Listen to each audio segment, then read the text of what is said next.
په بوسنیا کې ښځې هم د جمعې د مونځ لپاره جوماتونو ته ورځي او دا راز د تراویح مونځ هم په جوماتونو کې له جمع سره کوي. دوی وایي روژې ته ځکه خوشحاله دي چې په دې میاشت کې مسلمانان عبادتونو او ټولو ښو کارونو ته ډیره توجه وکړي چې ورسره په ټولنه او چاپیریال کې امن او سکون زیاتیږي.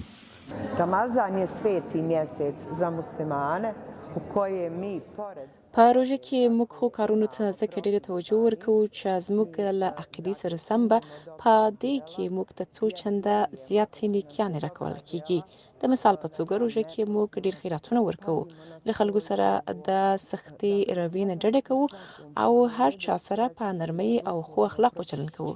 روژه موږ لپاره په روحاني توګه د پاکېدو یوه ښه موقع ده، یعنې زموږ احساسات او فکرونه پاکوي.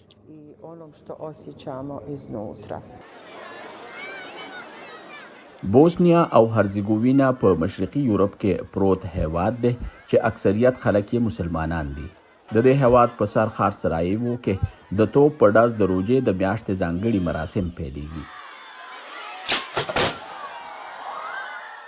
سږکال هم خلکو د روژې تود هرکلی او د خوشحالۍ څرګندونه وکړه.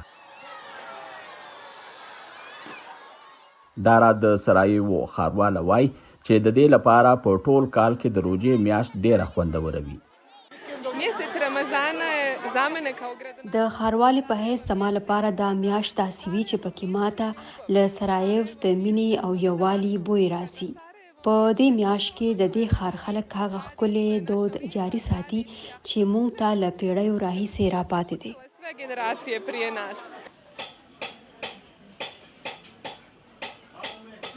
بوسنیا او هرزګووینا چې د 1990 په لسیزه کې جګړو ډیره ځپلې ده، اکثریت خلک یې سنی مسلمانان دي او پکې د صوفي مکتبه فکر خلک هم شته.